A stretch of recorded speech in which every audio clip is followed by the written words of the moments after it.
Ladies and gentlemen, I am back. Welcome back to, that's right, I said it.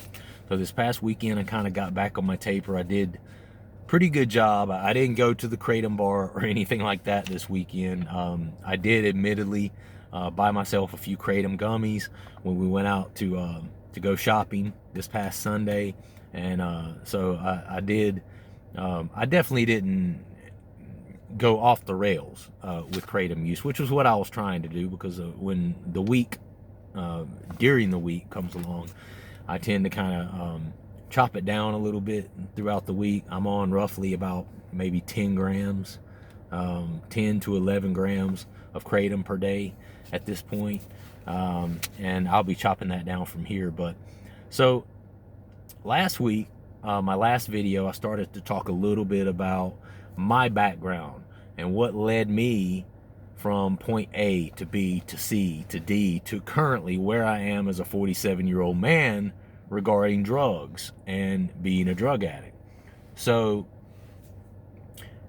any of you out there that consider yourself a drug addict, you understand that using drugs in and of themselves is considered risky behavior.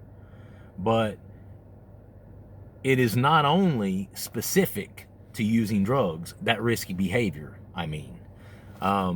If you're a person who exhibits risky behavior using drugs, chances are you also exhibit risky behavior in other areas of your life. And I touched on this a little bit last time, that for me, that started off with girls, women, sex. And I definitely, looking back on my life and the beginnings of sex for me, were definitely what I would call risky. That was just an extension of my drug use, and my drug addict sort of behavior was the beginning of a sexual relationship for me when I was, get ready for it, get ready, 12 years old. And when I tell you I was 12 years old the first time that I had sex, 3 months shy of 13, so I wasn't even officially a teenager yet, the first time I had sex. And it's funny because at the time, you know, I thought that made me cool, you know, because I was at that age where kids were starting to talk about it. There were some kids who claimed to have had it, even though they probably didn't. You know, they were lying about it. But I was hanging out at the time with, you know, my older brother, who was 3.5 years older than me, and, you know, and his friends, and those were my friends. His friends were my friends. So I was hanging out with kids that were, you know, 16, sometimes 17 years old at that time. And so at the time, I thought that was cool that I had sex at 12 years old. Now, as a 47-year-old man, it is absolutely, unequivocally one of the biggest regrets. I'm not going to say the biggest regret, but one of the biggest regrets that I've ever had in my entire life is having sex at such a young age. The body, the mind, the spirit, none of those things are equipped to understand, fathom, deal, and cope with the type of strong physiological and physical feelings that are associated with having sex at age 12. And so for me, it didn't do anything but cause more confusion in my life, more anxiety, more depression, less focus on things that I should have been focused on. And, you know, once that sex drive got switched on at 12 years old, and I knew what sex felt like and how good it felt, I became a different person from that moment forward. And every relationship, every subsequent relationship that I had from that point forward was tainted by and skewed by my now thought process of objectifying women as sex objects. It kicked off a porn addiction that that certainly was not the first time I had looked at porn. I saw probably my first pornographic magazine when I was under 10 years old, for sure. Maybe 7, 8 years old, the first time I saw a pornographic magazine. So it definitely wasn't the first time I had been introduced to pornography. And I would say that my losing my virginity at 12, almost 13 years old is probably a result of having been exposed to pornography at a very young age, because it piqued my interest. It got my interest up, and led to masturbation at a younger age than what a lot of kids are probably doing it. Led to a lot of impure thoughts and objectifying of women, and I only saw women as for one thing, and that was for sexual gratification. And this was just an extension of my drug abusing ways. And as you can imagine, the little 14-year-old girl that I had sex with, it was just the best 30 seconds of her life. I'm telling you, man. This lady still calls me today and just reminds me of how extremely gratified she was in that 30 seconds. I'm not lying to you. 30 seconds, that's possibly a stretch. That's possibly a stretch. You can imagine, a 12-year-old kid. I didn't know where to put it. She literally, at this point, I had not even really fondled a girl. And the girl that I actually lost my virginity to, I hate to call someone a slut, but she was only about a year and a half older than me. She was a 14-year-old girl. I think she was in 8th grade at the time. 8th grade. I was in 7th grade, and she had already been sexually active with a couple of guys. Need I say more? But I laugh about it, but it is one of the biggest regrets I have of my life, and is only an extension of the risk-taking behavior that has defined almost my whole life, and even my adult life. And so I wanted to kind of start off by talking, a little bit about that, which I've done, and then I want to kind of pick up where my last video left off. And where I was with that was I was up to about 25 years old, somewhere around in there. I was soon to get married to my first wife at the time. I had already, started to develop a pretty serious addiction to opiates by stealing Darvocets from my parents. They each got about 120 of those per month. And my father didn't really take his, ironically enough. He took them responsibly, and he's one of those people that just narcotics doesn't hit him that way. He would prefer not to take them unless he just has to take them for some reason. And so that's kind of how he was with his narcotics. But that left more for me. And so I want to share a couple of stories about when I got married to my first wife.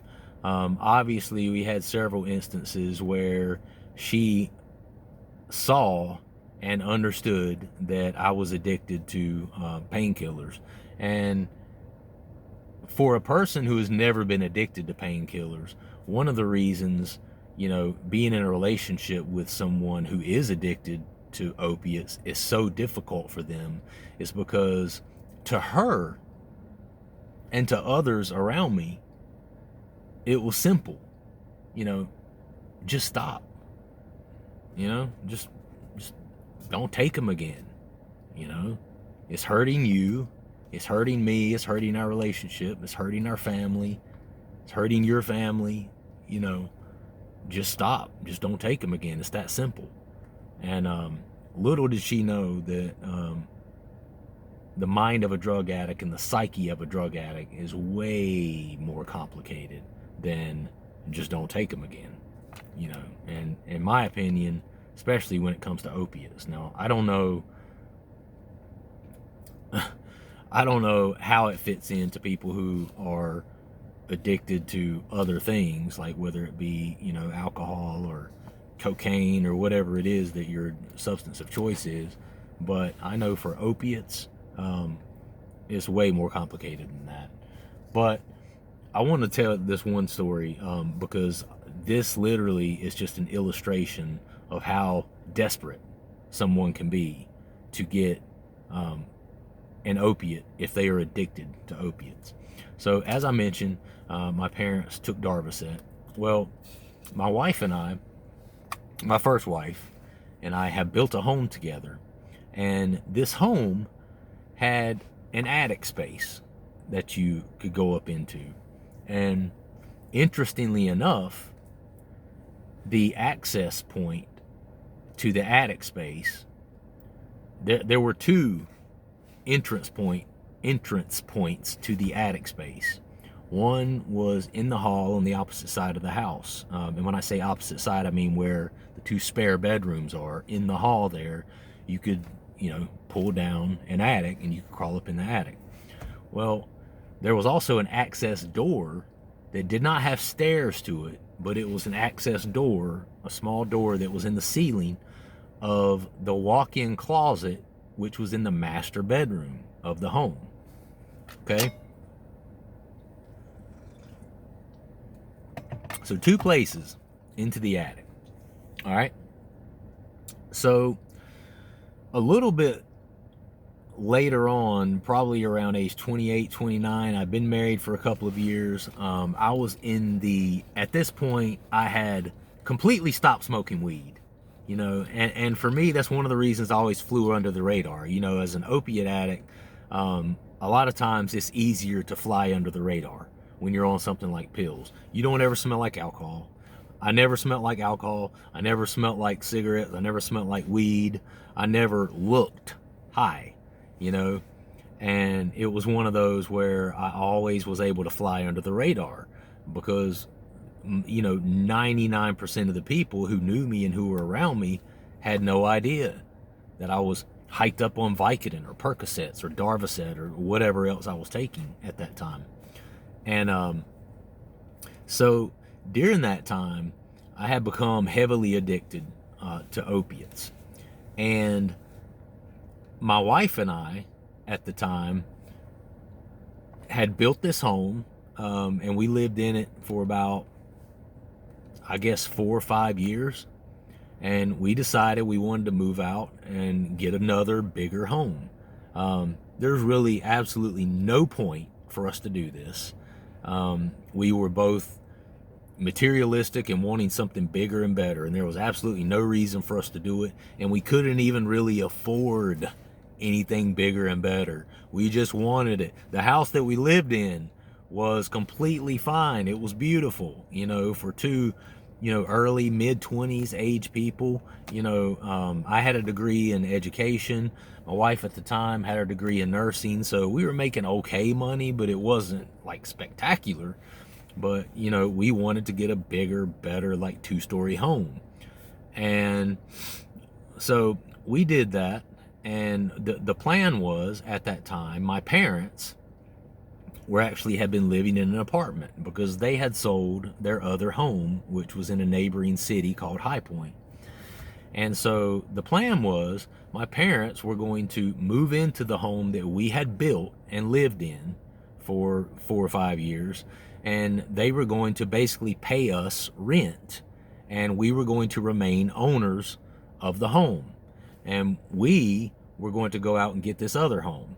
And we signed this contract, saying that my parents were paying, had agreed to pay, and had it notarized and everything, that my parents had agreed to pay X amount every month. So with that, my wife and I at that time were able to be the owners of these 2 loans, 2 separate home loans.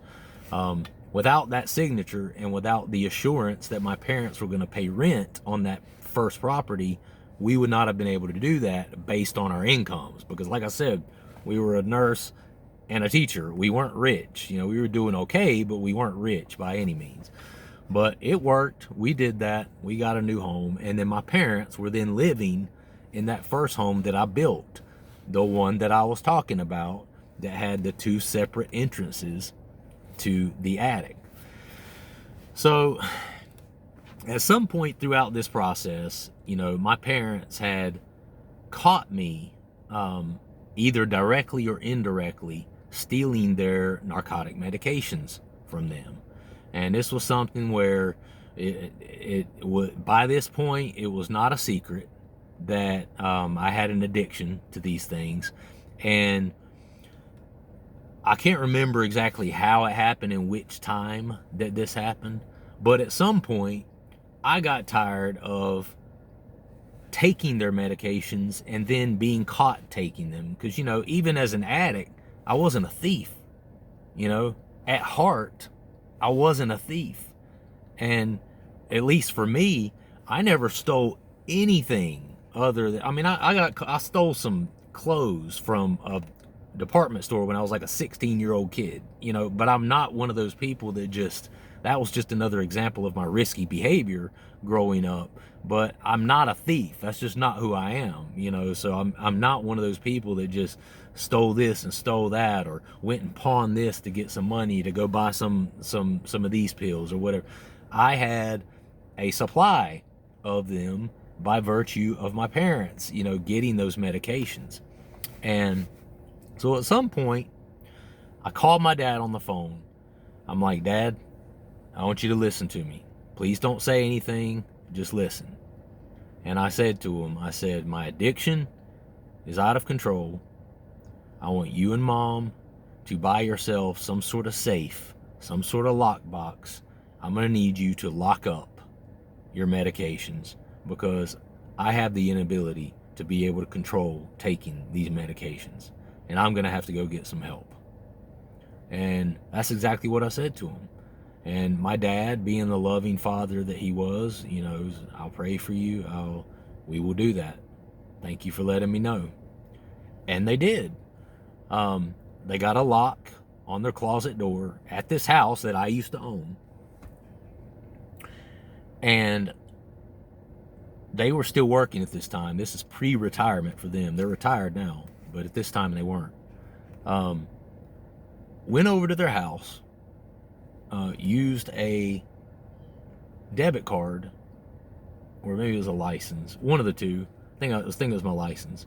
I knew that the front door on that house could be wedged into, you know, you can take the card and kind of, you know, and push the door open. I knew that you could do that. How did I know? Because I owned the home and I lived in the home for 5 years. And there were times where I didn't have a key for some reason, or I lost a key or whatever, and I'd had to break into my own home multiple times. So I knew this could be done, right? And so I go over there, I go into the home, my parents are at work. Their closet door is locked, all right? So all of the medications that I needed, the opiate medications, were locked in that closet. There was no way to shimmy my way into their closet. The lock was just too difficult. You couldn't. I didn't have a key to it. And so, and I remember this being midsummer, okay? It was very, very hot outside. But this is how desperate I was. So I go into the other access point, which is in the hall on the opposite end of the house where the second and third bedrooms are. I crawl up into the attic and I low crawl my way all the way across the house, carefully stepping on each rafter, each rafter, each rafter. And when I say it was 100 degrees in that attic, I am not even exaggerating, not one bit. Sweating, profusely sweating, crawling across these rafters to get to this access door, which was over their walk-in closet that I knew contained the opiate medications. Mind you, I'm a teacher. I'm a professional. I'm probably 29, 30 years old at this point. Mind you, I'm not a guy that you see on the street scratching and, hey man, you got any change? I'm not that guy. But I am doing this, and I'm up crawling across this attic in desperation to try to get into their closet to get some medication. So I do. And I take the access door out. I drop myself down into the closet and get myself some Darvocet. And when I tell you that getting back up into, because again, the door in the closet was only an access door. There were no steps. There were no pull down steps. It was just a little door that was maybe like, I don't know, 1.5 feet by 2 feet or something like that. Maybe about this big, about, 1.5 feet by 2 feet, maybe not very big. And there was nothing to stand on to hoist yourself back up into the attic. And fortunately, I'm a person who's in decent shape and always kind of kept myself in decent shape. But when I tell you, I got in there, I had a lot of trouble getting back out because, this was like doing a pull-up, but not using any like swinging motion because there's walls around me. This is a walk-in closet, a small walk-in closet, and there's clothes hanging, and there's my mom's shoes, and there's all this stuff in there that I don't want to mess with as I'm trying to climb out of this closet because I don't want my parents to come home and be like, what the fuck happened in our closet, but I was so desperate to get those opiates that I could care less. I could have cared less. As long as I had the opiates, I could have stayed locked in that closet for the next 30 days. I mean, obviously I couldn't have because my parents would have came home and found me in their closet. But as long as I had the opiates in my hand, in my possession, on my person, I didn't care about anything else. I didn't care if I was going to be able to get back out of it. I'll cross that bridge when I come to it. I just need the freaking pills. And that was my mindset at the time. So, even to the point where when I was trying to climb back out of it, some of the, what do you call it? The ceiling, the insulation, like that pink, like insulation that's up in attics and stuff, was falling down, into their closet, like onto the carpet and stuff of the closet, because I'm, grabbing in different ways, trying to like hoist myself up. And it's this small space. So when you pull yourself up, you then have to figure out a way to like get your arm up in there and get your elbow up on top of the framing around the little doorway so that you can, get yourself up into the attic. This was a very, very challenging thing, even for a young guy who was in shape. And so finally, so as this was happening, I would go and try to like climb out, and then I would look and be like, damn it, I knocked down some of the stuffing, and there's this random like pink insulation laying on the floor of their carpet. And I knew anything like that could tip off. My parents would be like, why the hell is this insulation on the floor? And so I didn't want to get caught by them because then, that I don't have any other source for these pills. And so there was a couple of times where I got almost up there, and then I'm like, shit, jump back down, pick up the insulation that I knocked down, make sure everything looks okay in the closet, put the insulation in my pocket, and then try again. And so I got to a point where I was starting to get a little tired. Eventually, finally, I got out, got up into the attic, secured the door back in, the best I could to make sure that it was in place and nothing looked amiss. Went back out, crawled down the steps on the other side of the house, came out of the attic, closed it up, left. And that's one of the stories. That is one. I have so many other freaking stories. so many other stories about things that I did and going way out of my way and way out of my comfort zone to get drugs, and specifically opiates. I was that guy, man. Hooked. Still to this day hooked. At least now it's something that is legal and something that I don't have. And that's one thing I'm so thankful for. In spite of the fact that I realized I'm still suffering with an addiction, at least it's to a plant. At least it's not a synthesized medication. And at least I don't have to steal. At least I'm not stealing from someone. I'm going and I'm buying it legally at the store. And to me, that is very, very important, because that just hurt me to my heart, the fact that I did that for so long, especially to my parents. You love your parents. I love my parents. My parents love me. And I feel bad for my parents that they had a son that was stealing from them, And the thing about it is, our relationship is so much different now, and I'll do anything for my parents. And I'm always steadily, and it's been 15 years since I've stolen anything like that from my parents. And so it's one of those things where now we're in a completely different time and place with my family. But I am steadily, always, for the rest of my life, am trying to be the perfect son. Anytime they ask me for anything, I'm there. Yeah, Mom. Yeah, Dad. No problem. What do you need? I'm there. Trying to make up for the hell that I put them through, having to deal with the son that was stealing their medications. I never stole anything else from them. And this is not to pat myself on the back, but this is just to go to show you that it was all about the pills, man. It was all about the drugs. I never stole money. I never stole an item from them. I just needed the pills. I had to have the pills, and I was that hooked.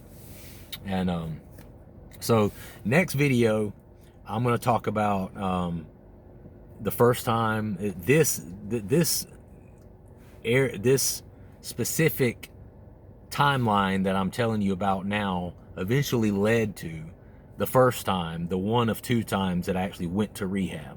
And so next video tomorrow, I'm going to talk a little bit about the first time I actually went to rehab, and what happened then, my stint with getting on a stimulant as opposed to an opiate, which Adderall. And so I'm going to talk about my use of Vyvanse and Adderall, and my benders where I was up for 2 or 3 days on, because a drug addict is a drug addict. It doesn't matter if you hand me, opiates or a stimulant or cigarettes or weed or alcohol, anything that's a psychotropic that is going to alter my state of mind. I'm going to take it and abuse the shit out of it. And you guys know what I'm talking about. So I'm going to get into a little bit of that on my next video. We'll pick up at right around the first time I went into rehab, and then we'll just go from there. So I appreciate you guys listening to my story, following my story. Like the video, comment down below, let me know, some of your experiences with doing stuff like this. It helps to get it out, man. It helps to talk about it. There's freedom in it, and also subscribe to the channel, if you enjoy this sort of content, and I will see you next time. All right, peace.